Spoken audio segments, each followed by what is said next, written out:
What happens when royalty meets reality television and refuses to play by the rules? In just 37 seconds, one comment would send shockwaves through the studio and transform what was supposed to be a lighthearted chat into the most uncomfortable moment in British television history. The lights were bright that evening in the studio. Jonathan Ross sat behind his desk, the same desk where he'd interviewed hundreds of celebrities over the years. His smile was warm and welcoming, as always. The audience buzzed with excitement. They had come to see something special. A real prince. Prince Harry, the royal everyone thought they knew, was about to sit down for what should have been a fun conversation. Jonathan stood up as Harry walked onto the stage. The audience erupted in applause. Harry waved, but his smile seemed tight. There was something in his eyes, something that suggested this was not going to go the way anyone expected. "Welcome, welcome. So good to have you here," Jonathan said, extending his hand. Harry took his hand limply, barely making eye contact. "Thanks for having me," he said, his voice flat. They sat down. Jonathan's energy was infectious, as always. He leaned forward, ready to make his guest comfortable. "So, how are you finding everything? Must be quite different from what you're used to." Harry glanced around the studio with a look that could only be described as disdain. "Yeah, it's different. Definitely not as grand as the settings I usually find myself in." The audience laughed nervously. Jonathan chuckled, trying to keep things light. "Well, we do our best here. Not quite palace standards, but we like to think we've got our own charm." Harry didn't laugh. Instead, he shifted in his seat, already looking uncomfortable. "Right," was all he said. Jonathan pressed on, determined to break the ice. "So, I've got to ask, what made you decide to come on the show? We were thrilled when we heard you wanted to join us." Harry leaned back, crossing his arms. "Well, my people said it would be good for my image. You know, connect with the common people and all that. Show them I'm relatable." The temperature in the room seemed to drop. Jonathan's smile faltered for just a moment before he recovered. "The common people? Well, I suppose that's one way to describe our wonderful audience here tonight." The audience shifted uneasily in their seats. A few people exchanged glances. This wasn't going the way anyone had hoped. Jonathan tried to steer the conversation to safer ground. "Let's talk about your recent projects. You've been involved in some wonderful charity work." Harry waved his hand dismissively. "Oh, yes, the charity stuff. It's what we do, isn't it? Noblesse oblige and all that. Someone has to help the less fortunate." Jonathan's eyebrows raised slightly. He maintained his composure, but anyone who knew him could see the frustration building. "Well, the work you do certainly makes a difference in many lives." "I should hope so," Harry said. "I mean, I give up quite a bit of my valuable time for these things. People should be grateful." The audience was completely silent now. The atmosphere had grown thick with tension. Jonathan glanced at his notes, trying to find something, anything, that might turn this around. "You mentioned your people earlier," Jonathan said carefully. "Your advisors, your team, how do they help you navigate public life?" Harry snorted. "Navigate? Please. They're there to handle the boring details while I focus on what matters. I don't need advice on how to live my life. I was born into this. I know what I'm doing." Jonathan nodded slowly, his jaw tightening. "I see. And what about the people who support you? Your fans, the public who follow your work?" "What about them?" Harry asked, genuinely seeming confused by the question. "Well," Jonathan said, choosing his words carefully, "don't you think they deserve respect? They're the ones who care about what you do, who support your causes." Harry laughed, but there was no warmth in it. "Respect? Jonathan, let's be honest here. They love me because of who I am. Because of my title. They don't really know me, and frankly, I don't need to know them. That's just the way it works." Jonathan's smile had completely disappeared now. His eyes were sharp, focused. Is that really what you think? That people only care about your title? Of course, Harry said, as if it were the most obvious thing in the world. Take away the crown, and who am I? Just another person. But I have the crown, so I'm special. That's the reality. The audience was shifting uncomfortably now. Murmurs rippled through the crowd. Jonathan sat back in his chair, studying his guest with a mixture of disbelief and disappointment. You know, Jonathan said slowly, I've interviewed a lot of people over the years. Actors, musicians, politicians, even other members of royalty. And I've got to say, I'm finding this conversation quite surprising. Harry shrugged. Surprising how? Because I'm being honest? Because I'm not putting on a show for everyone? No, Jonathan said, his voice firm now. Surprising because I expected better. Because the people sitting in this audience, the people watching at home, they deserve better than to be called common. They deserve better than to be treated like they're beneath you. Harry's face flushed red. Excuse me? Are you seriously lecturing me right now? Do you know who you're talking to? Yes, Jonathan said calmly. I'm talking to someone who seems to have forgotten that titles don't make you better than anyone else. Someone who's sitting in a studio full of people who took time out of their lives to come see you. And you're treating them like they're not worthy of basic respect. The audience erupted in applause. They had been silent for so long, watching this train wreck unfold, but Jonathan's words struck a chord. These were regular people, working people, people who had been called common by someone who was supposed to serve them. Harry stood up abruptly, his chair scraping against the floor. This is ridiculous. I don't have to sit here and be spoken to like this. Not by you. Not by anyone. Jonathan remained seated, calm and collected. You're absolutely right. You don't have to sit here. But let me ask you something. What exactly did you expect? Did you think you could come on national television, insult an entire audience, dismiss the people who support you, and everyone would just smile and nod? I expected professional courtesy, Harry snapped. I expected to be treated with the respect I deserve. Jonathan stood up now, meeting Harry's glare with steady eyes. Respect is earned, not inherited. And right now, you're not showing much of it to anyone here. Harry's mouth opened and closed. He looked around the studio, at the cameras, at the audience staring at him with a mixture of shock and disapproval. For a moment, it seemed like he might say something else. But then his expression hardened. Do you have any idea what kind of life I lead? Harry said, his voice rising. The pressure, the constant scrutiny. You sit here in your little studio and judge me, but you don't know what it's like. You're right, Jonathan said quietly. I don't know what it's like to be you. But I do know what it's like to work hard for everything I have. I know what it's like to earn my place in this industry without a title to fall back on.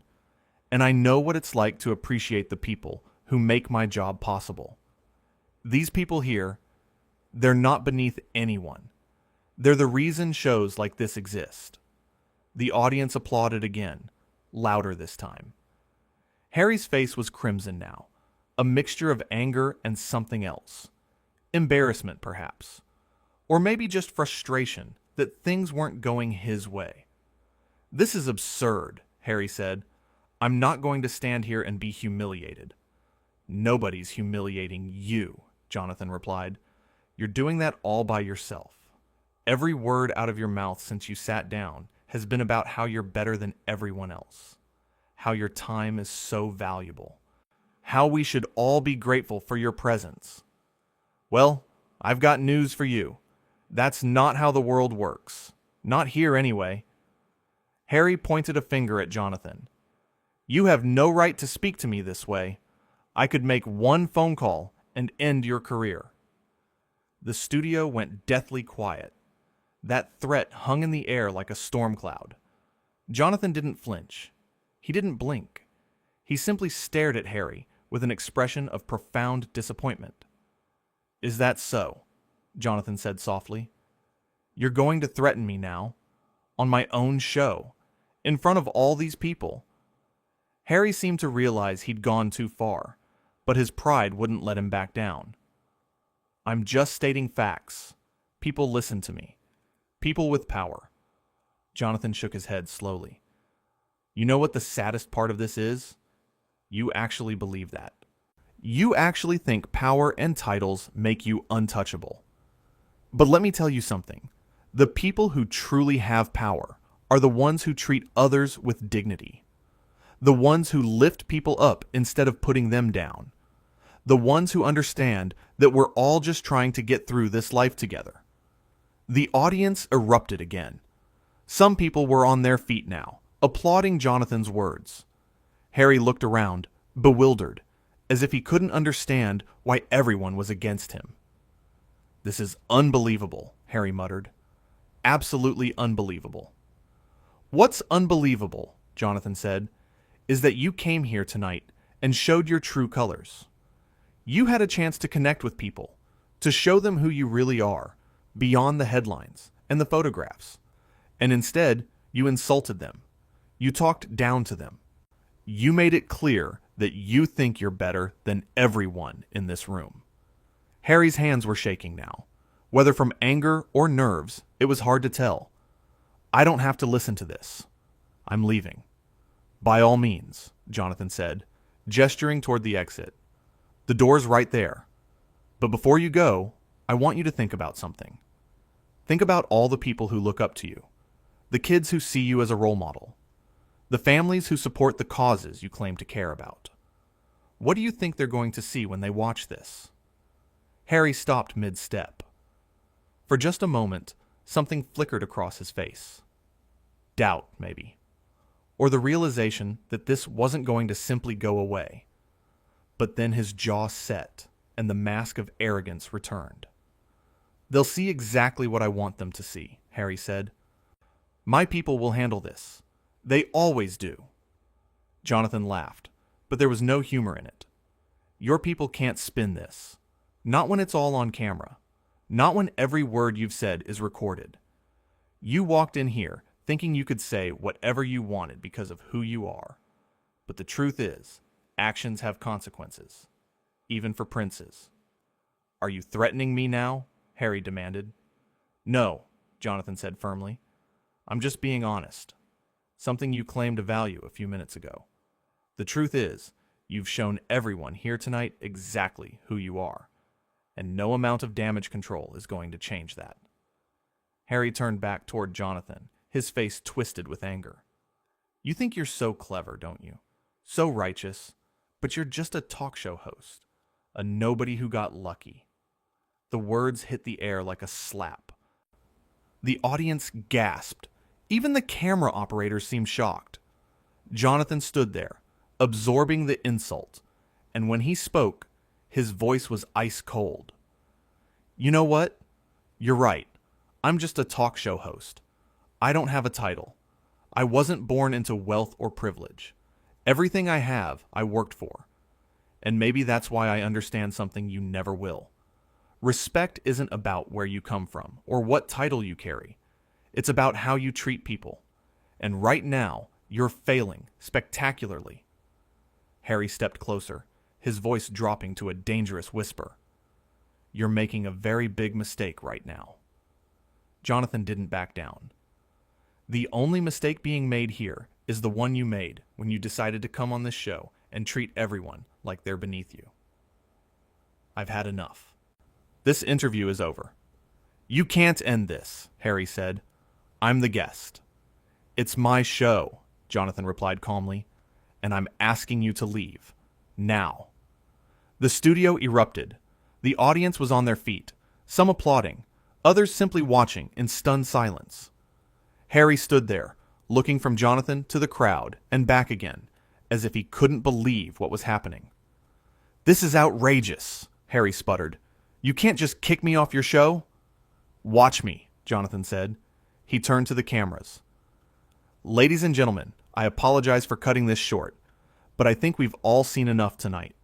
Sometimes, the most revealing interviews are the ones that show us who people truly are. And tonight, we've certainly seen that. Harry's face went through a series of expressions: shock, anger, disbelief. He opened his mouth to say something else, but Jonathan held up a hand. "Please," Jonathan said quietly. "Just go. You've said more than enough." For a long moment, Harry didn't move. He stood there, his chest heaving, his fists clenched at his sides. The entire studio held its breath, waiting to see what would happen next. Would he storm off? Would he say something even worse? Would he finally realize the magnitude of what he'd done? Then, without another word, Harry turned on his heel and walked off the stage.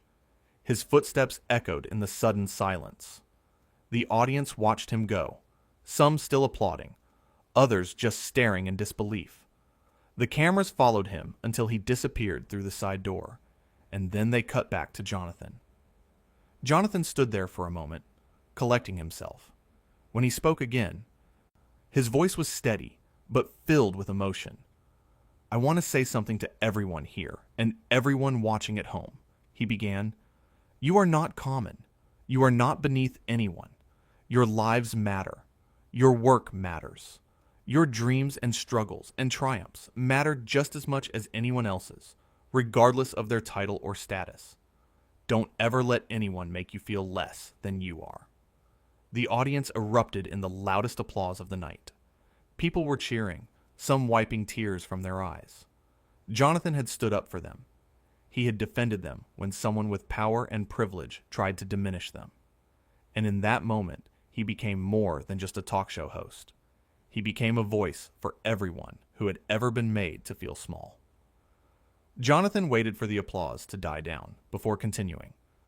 "I've been doing this job for a long time. I've interviewed some incredible people. People who inspire and entertain and challenge us to be better.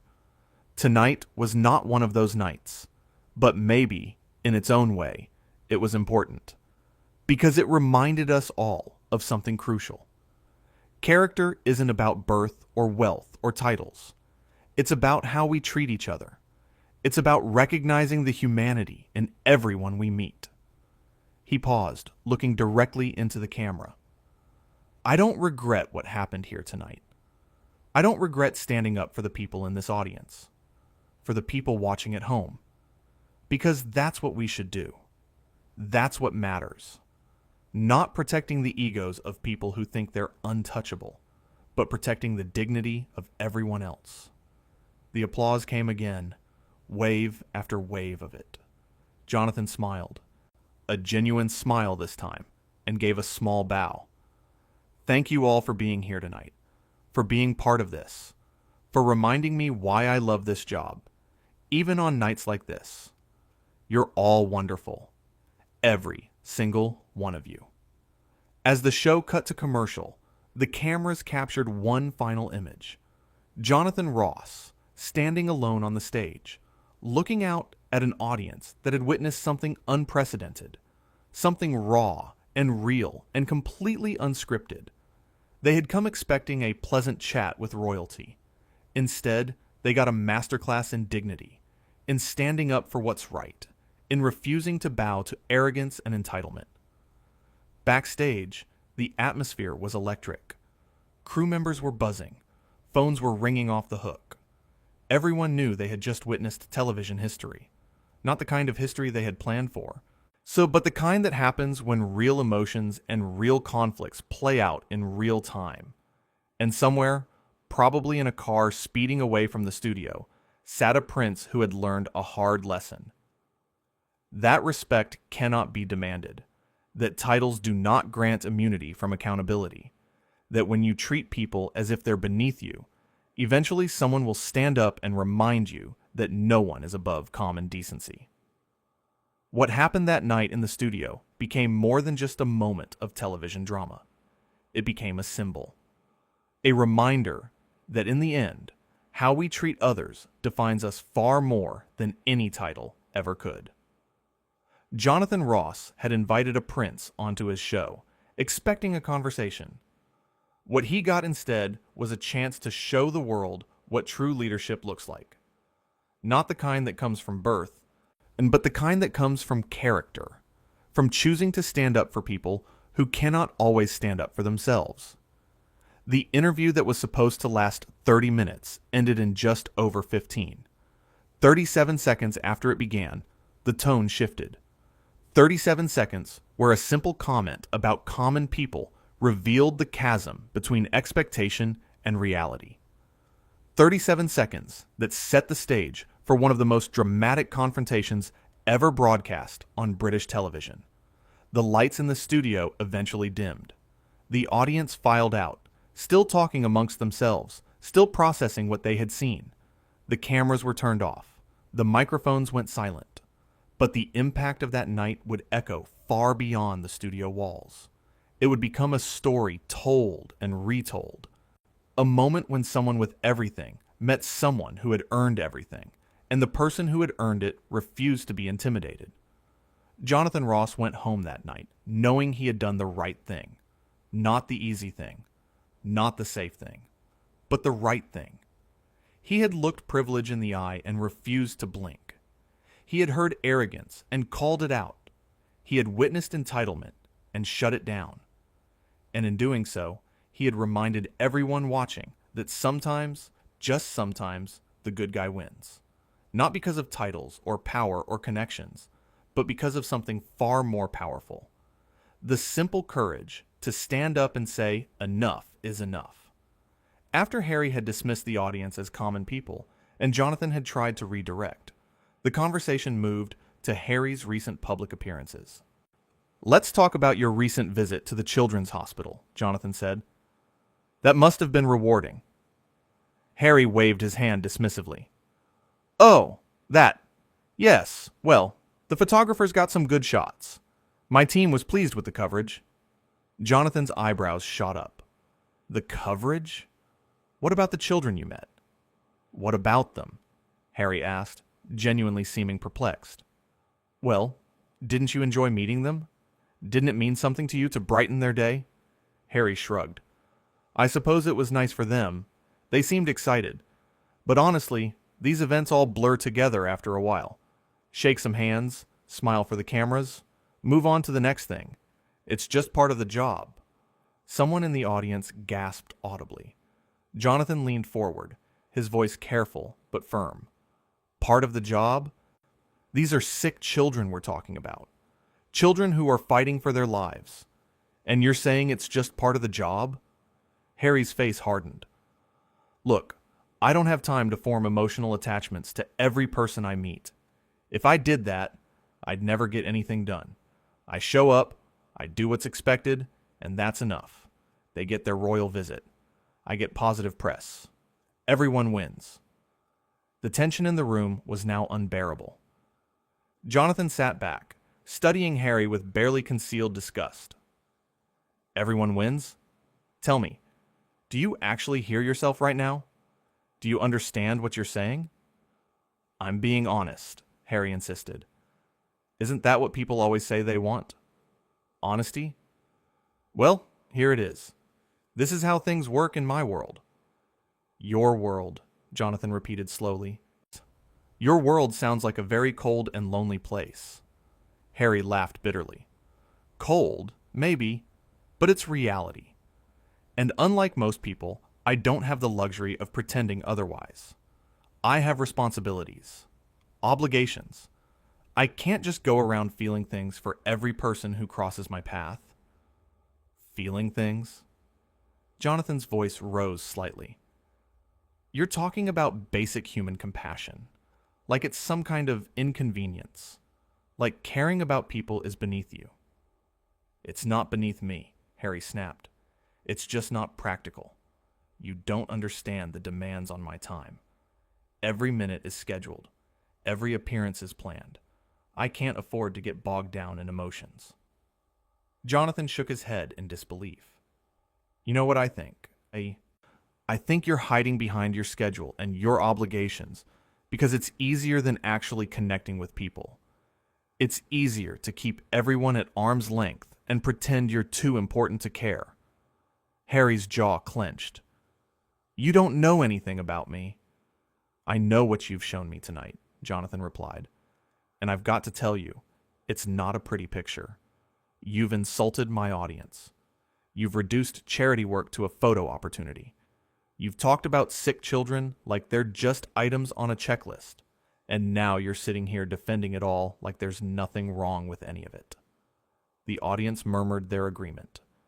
Harry looked around, his expression growing more defensive by the second. "You're twisting my words." "Am I?" Jonathan asked. "Because from where I'm sitting, I'm just repeating what you said. Your words, your attitude, your complete lack of regard for the people around you." Harry stood up at this point, his face flushed with anger. That's when he made his threat about ending Jonathan's career. That's when the gloves truly came off. When Jonathan finally asked Harry to leave, there was a finality to it. This wasn't a suggestion. This wasn't a request that could be negotiated. This was the host of the show, in his studio, exercising his right to protect his audience from someone who had shown nothing but contempt for them. The walk off the stage was long. Each step echoed in the silent studio. The audience watched, transfixed, all with the knowledge that they were witnessing something historic. As the door closed behind Harry, the tension finally released, and then came the applause. Thunderous, sustained, genuine applause for a man who had done something brave. The world would talk about that interview for a long time. They would analyze every word, every gesture, every moment of tension. But at its core, the story was simple. A prince came to a show expecting deference and walked away with a lesson. A host welcomed a guest and ended up defending his audience. And somewhere in between those 37 seconds and the final moment when Harry walked off the stage, television captured something rare and precious: the truth.